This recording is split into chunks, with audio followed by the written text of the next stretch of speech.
Tervetuloa tänne Jontsa 73 kanavalle. Sitten edelliskerran niin tukka on lyhentynyt ja parta kasvanut, mutta samoilla aiheilla mennään, eli laivavideon tiimoilta ollaan liikkeellä.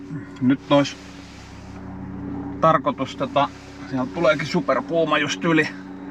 Odotellaanpa hetki. Eli laivavideo olisi tarkoitus tehdä. Meillä on huomiselle risteily Finnlinesi upouudella Finsirius autolautalla. Se liikennöi Naantalista Ahvenanmaan Långnäsen kautta Ruotsiin Kapellskäriin. Mä oon nyt Ruissalossa. Se Naantalin laivaväylä menee tästä ihan vierestä. Valitettavasti nyt tuulee vaan sen verran, ettei uskalla droneen lennättää. Mutta mulla on tuossa videokamera jalustalla, niin sillä saa ihan mukiin menevää matskua. Kuten suuressa maailmassa on tapana sanoa, peukkua ylös, jos tykkäätte näistä videoista, niin kaikki tätä aihepiiriä katsovat sitten löytää tämän videon helpommin. Eikö lähdetä katsomaan, miltä Finsirius näyttää? Tuossa parkkipaikalla vielä näytti, että saattaisi olla sen verran vähän tuulta, että pystyisi dronella lennättämään, mutta kun tähän tulee tähän merenrantaan, niin huomaa heti, että aivan liian kova tuuli, että aallokkokin käy jo valkopäisenä.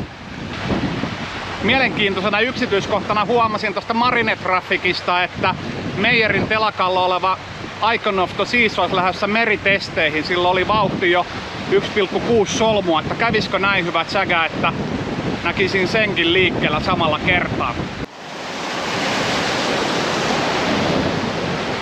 Eiköhän toi kameran jalka nyt tosta Itämeren vettä kestä. Tää on oikeastaan ainoa tommonen tasainen paikka, missä on maata.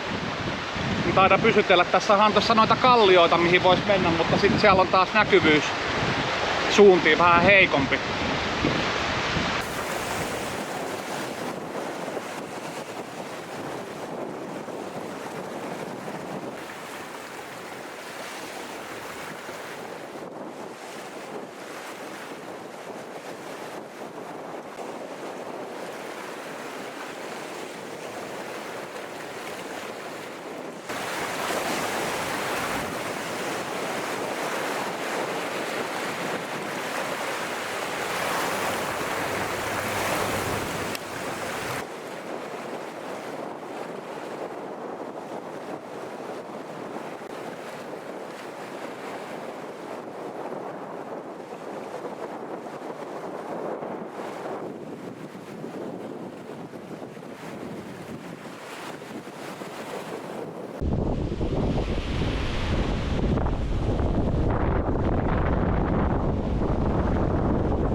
Oikein hyvää huomenta. Sama paikka, mutta 18 tuntia myöhemmin tulin tähän odottelemaan Finsiriuksen saapumista Naantalin satamaan. Tälle päivälle on luvassa vesisadetta, mutta mehän ollaan siellä itse laivalla, niin se ei varmaankaan paljoa haittaa. Aurinko on vasta nousemassa. Sen verran, jos joku muu suunnittelee tänne matkantekoa, niin tähän Ruissalon Naantalin puoleiselle väylälle, niin keskustasta menee vajaa 15 minuuttia autolla ajaessa ja olisiko tosta vajaa 10 minuuttia kävelyä sitten 5-10 minuuttia tuolta parkkipaikalta tähän niemen kärkeen.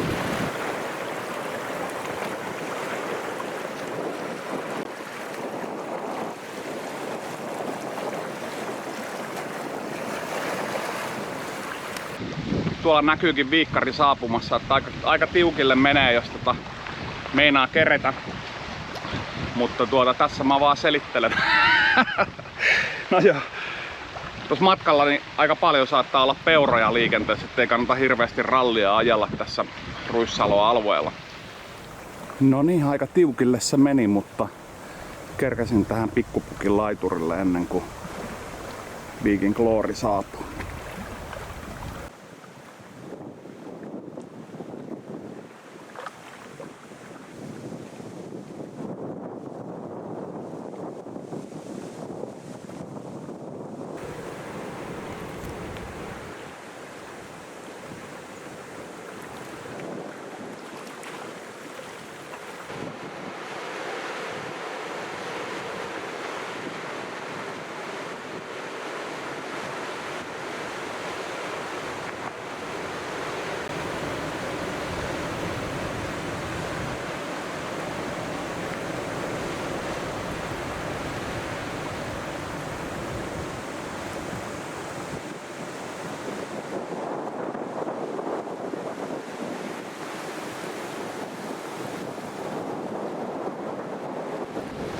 Sinne meni Viking Glory kohti Turun satamaa.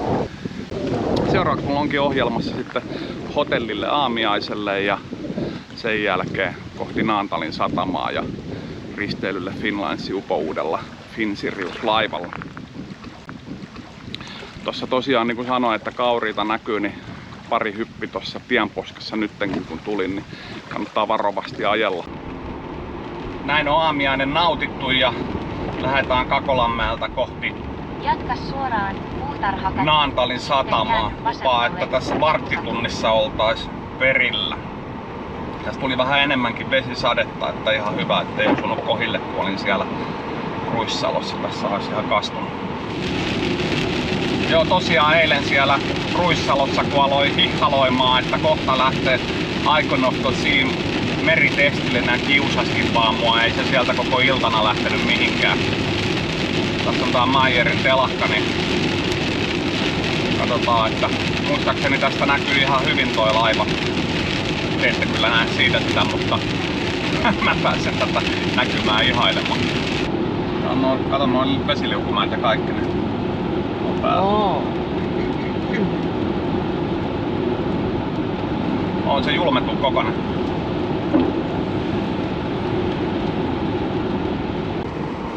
Tässä on portti, joka on kyllä auki. Varmaan ajetaan ihan vaan.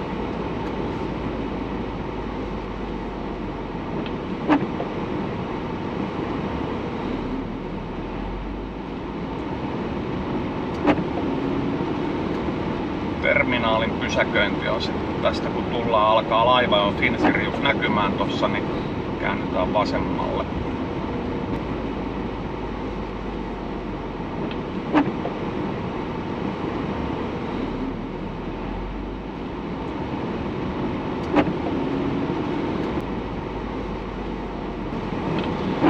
Hinnat 15 € 26 tuntia. Sehän sopii meille. Mihin kohtaa sä haluat? Onko tässä jotain väliä, mistä pääsee kulkemaan tuonne terminaaliin nopeasti? Tuolta. Jätetään tähän näin.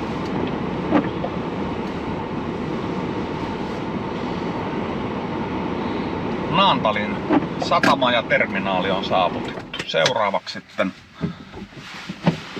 lipunvaihtoja tai lipun lunastaminen.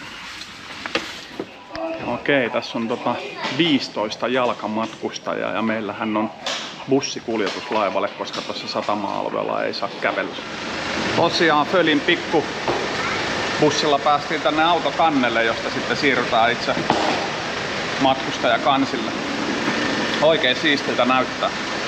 Eli 5 kantaa on auto ja 2 hyttejä ja sitten 11 ja 12 on muuta toimintaa. Vau, täällähän näyttää siistiltä ja rauhalliselta. Eli 9. kerroksen hissiaula. 9304 hytti on etsinnässä.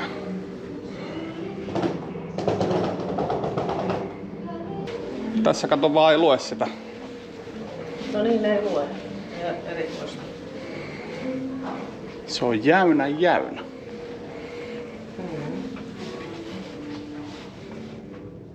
Joo, tosta seinä. Täällä kato se näkyy sitten taas.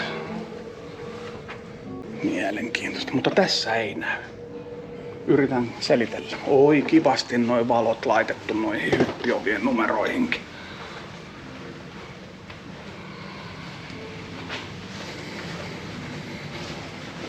Aha, täällä on valmiiksi ovi auki. Onko se hyvä vai huono merkki? Eli meillä on 4 hengen standardihytti.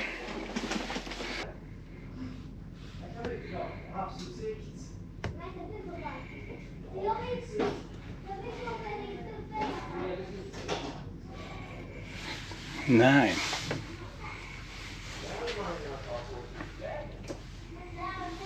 Oikein siistiltä näyttää. Kyllä täytyy sanoa, että positiivinen yllätys. Siellä on sähköpisteet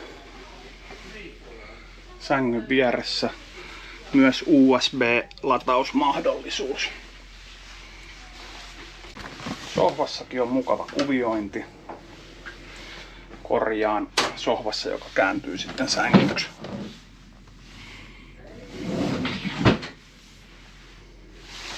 Sitten se tärkein. Oi kiva. Vähän tämmöstä haettu puuväriä tänne. Suihkussa on käyty. Saippua löytyy ja siellä ei ole mitään.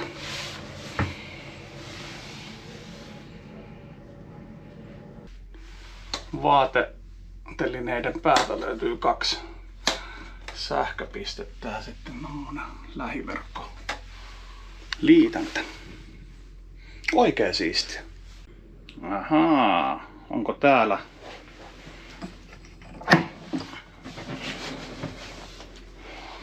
ilmeisesti, olisiko lisävuoden vai mikä systeemi?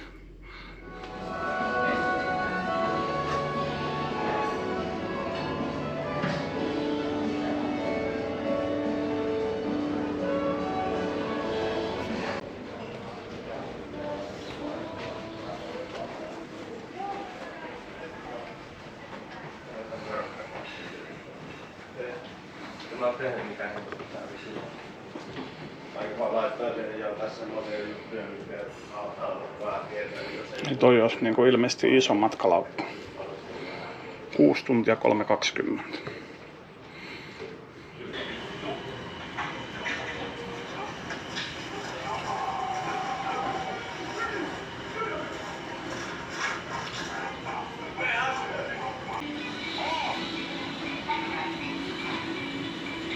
Nämä ikkunat on kyllä aivan huimat.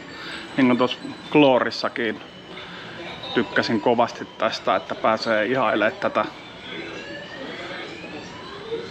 Turun saaristoa. Ja Gloorilla sitten myös Tukholman saaristoa, että tässä niin kuin istutaan ihan oikeasti meren äärellä.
Oho.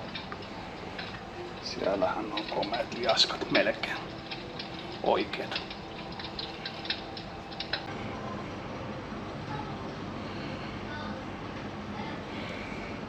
Täällä on vielä nykyaikaan kuuluvasti sähköpisteet täällä pöytien allakin. Ja siinäkin on myös USB-lataus tuossa.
aivan mahtavia yksityiskohtia, niin kuin tässäkin nämä lokkimuotoilut valasimet ja sitten vielä näitä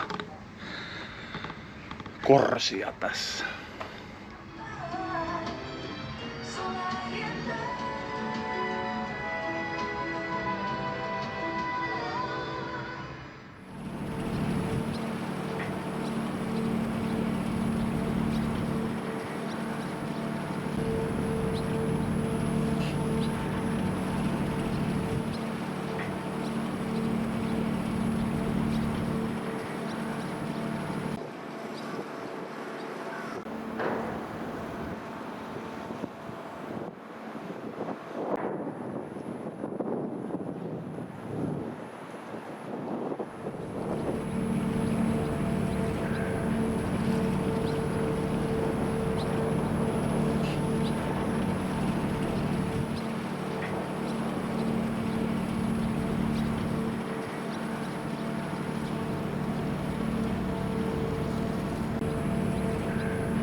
Joutuu GoPron tärinä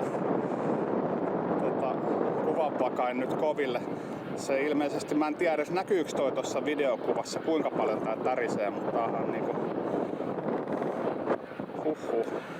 vatkaa kunnolla. No, se oli tossa pudonnut, niin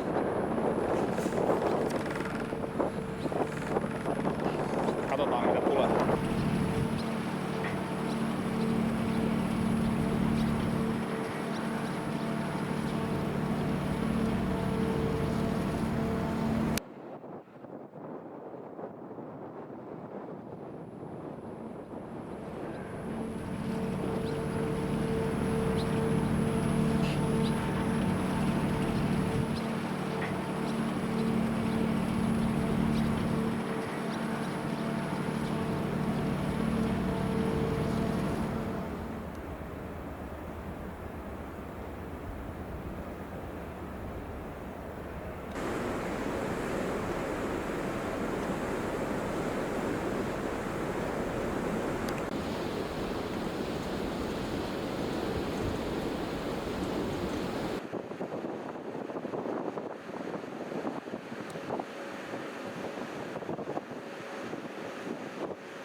Eli tässä Niemenkärjessä mä olin eilen, kun tää laiva lähti ja tänä aamuna sitten saapui.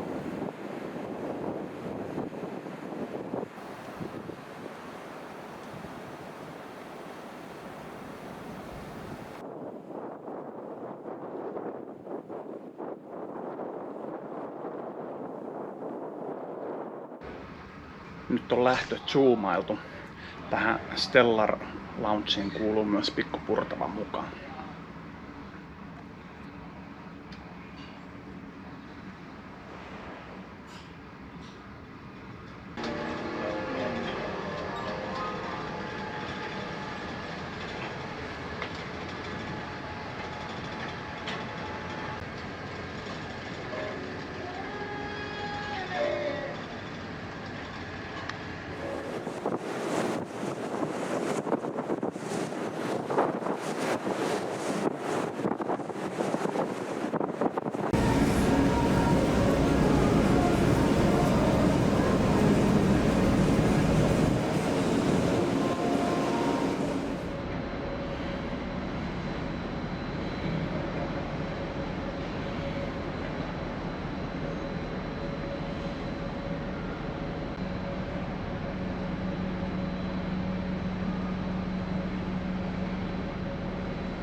varmaan se näkyykin siinä videon alussa. Paljon täällä oli lämpötila tullessa.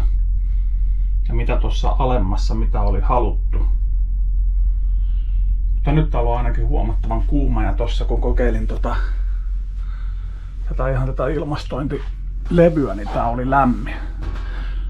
Kuitenkaan aurinkosuoja on ollut edessä, niin mä kuvittelin, että se johtuu vaan siitä, että täällä on hirveän lämmin. Mutta tää tosiaan tää itse peltilevykin tuntui todella hotilta. Katsotaan nyt, että lähteekö se laskea tuosta 26, kun mä laskin sitä jopa 15.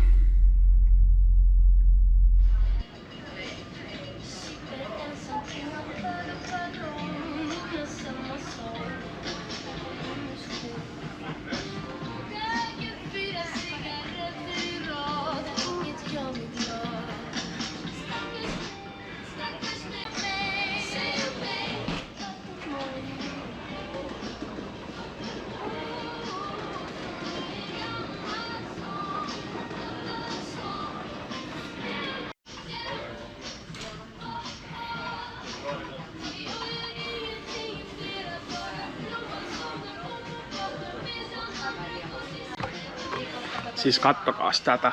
Nyt on nimittäin hienoin pianoismalli, mitä laivoilla on nähnyt myytävä.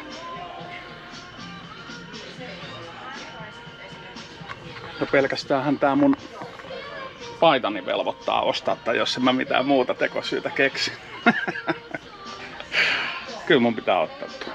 85 € kyllä aika suolainen hinta, mutta kerta kaikki se upean näköinen.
Toi Herraskattanin lintutorni on loistava paikka katsella laivoja. Olen siellä muutaman kerran käynyt kuvailemassa ja tosta on niinku melkein kivenheiton päässä vaan toi lintutorni tästä väylästä. Suosittelen, jos olette Ahvenanmaalla käymässä. Katsotte vähän mihin aikaa lähtee joko tuolta Maarianhaminasta tai Longnesista laivat, niin parikymmentä minuuttia niin ne ohittaa ton paikan. Nyt oma risteily on siinä vaiheessa, että voisi lähteä kokeilemaan saunaan. Sinnehän ei tietenkään saa tuoda kameraa, mutta ehkä fiiliksiä voisit kuitenkin kertoa sen jälkeen.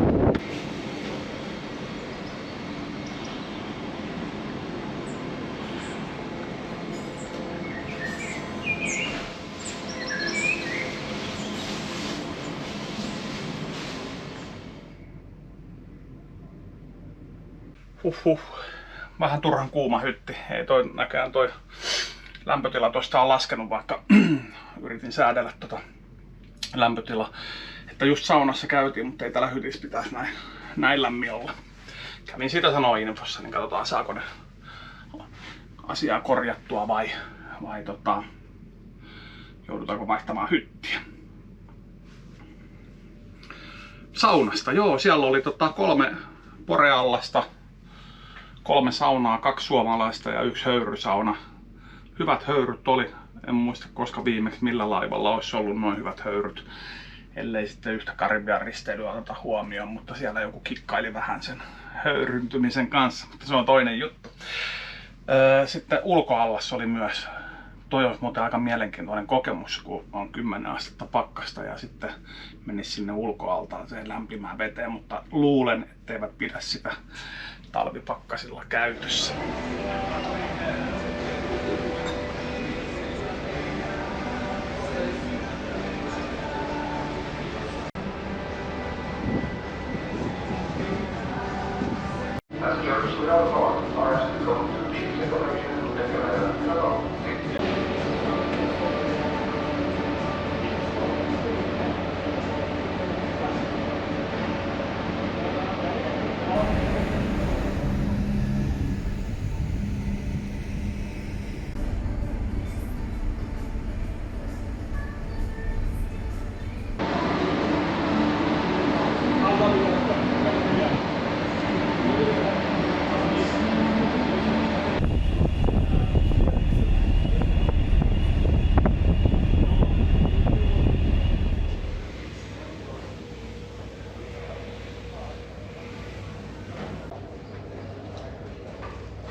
Ei champagnea, ei jälkeen. Ei ollut, ei. Joo, me tarvitsemme sitä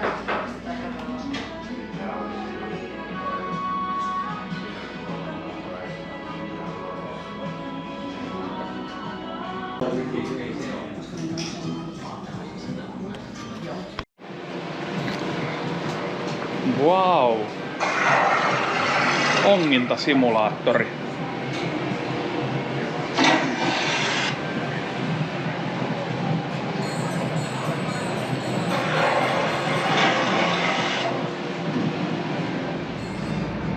Illallinen Mikkesalkartessa oli mitä mainioin. Oltiin kyllä ainoat asiakkaat, kun käytiin siellä tässä Kapellskärin vierailuaikana. Tässä on semmonen 1,5 tuntia vielä lähtö ja tuolla näköjään onkin pitkä jono Suomen suuntaan lähteviä autoja jonossa. Seuraavaksi olisi sitten ohjelmassa käydä kokeilemassa, että miltä huoneen tai hytin lämpötila tuntuu. Siellä oli 27 astetta lämmintä. Kävin sanomassa sitä infoa, niin onko ne saanut sen korjattua vai pitääkö vaihtaa hyttiä sitten. Joo, tosiaan täältä laivan perästäkin sit löytyy hissi, tai itse asiassa onko toi nyt 3/4, mutta silleen vähän piilossahan tää on, niin tällä pääsee kätevästi. Pääsee sitten kätevästi tonne eri kansille.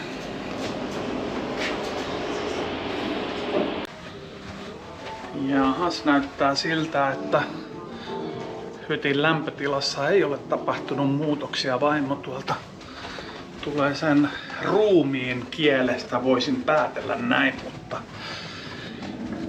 saas nähdä. Näissä mun videokameroissa ei oikein tää yökuvaus toimi, valoteho ei riitä, mutta pakkohan se oli ampasta tänne kannelle, kun huomasin, että toi Viking Linen Gabriella menee tuolla horisontissa. Mukavasti tässä tulee nyt tämmönen oikein ilotulitus. Seuraavana tulikin jo Main Shift 4. Siinä on aika voimakkaat jotkut. En tiedä, onko siellä joku valoshow menossa, koska välillä välähtelee tonne taivaalle hyvinkin kirkkaat valot. Ja sitten seuraavana oli tulossa jo Silja Serenade. Sitten tossa on vielä Aidan laiva tulossa ja sen jälkeen vielä Cinderella.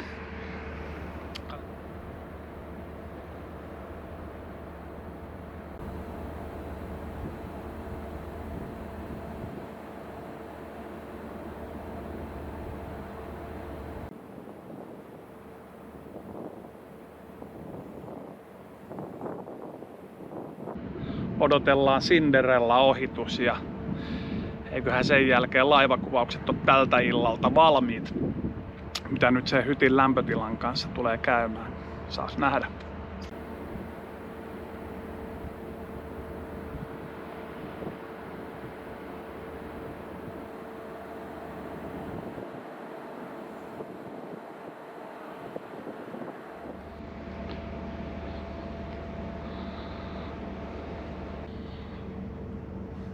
Nythän tästä näkeekin mukavasti tän kongressitila tossa.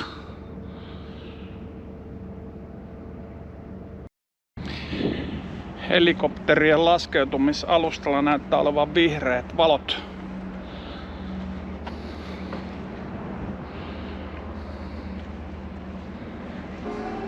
Ja tietenkin kyllähän täältä laivalta löytyy tämmönen lasten leikkipaikka Space Games. Voi tosiaan tosta päätellä, että tää on vähän avaruusaiheista. Onko työkalut hukassa?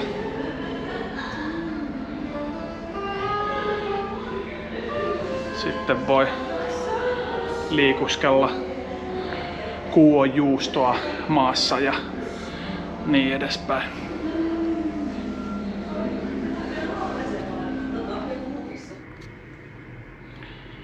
Okei, eivät saaneet hytin ilmastointia kuntoon, niin sitten upgradeasivat meidät tämmöiseen perhehyttiin. Huomattavasti tilavampia. Ei meillä kyllä oikein noille muille sängyille ole käyttöä, mutta hyvältä näyttää ja ei tarvitse hikipäässä sitten nukkuakaan. Vaatetelineet on tossa ja tässä on myös sitten jääkaappi. Millä nyt ei hirveästi ole meille käyttöä, mutta löytyykö muuta mielenkiintoista? Niin, televisio edellisessä hytissä ei ollut televisiota, missä kaukosäädin. Kyllä täällä oli minikaukosäädinkin. Laivahan saapuu jo 7.15 Naantaliin, että varmaan joskus 6 aikaa pitää heräillä ja jotain pientä ottaa aamiaiseksi. Vielä saatiin muuten jotain aamiaiskuponkejakin vielä pahoitteluksi, niin tämähän meni sitten ihan kätevästi.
Näin on rantauduttu takaisin Naantaliin. Laivasta poistuminen sujuu samalla lailla kuin mennessäkin, eli jalkamatkustajat kuljetettiin pikkubussilla laivasta ulos. Vähän oli kyllä kuskilla hakemista, että mihinköhän meidät pitäisi kuljettaa, kun tuo terminaalin rakennus ei ollutkaan auki. 25 minuuttia suunnilleen meni. Meitä oli 11 matkustajaa, että en sitten tiedä miten kävisi, jos olisi enemmän matkustajia ollut. Ylipäätään Finsiriuksesta jäi kyllä positiivinen kuva, että tykkäsin sisustuksesta kovasti ja maisematkin oli jälleen kerran upeat. Näissä tunnelmissa tämä osuus päättyy tähän. Ensi kertaa.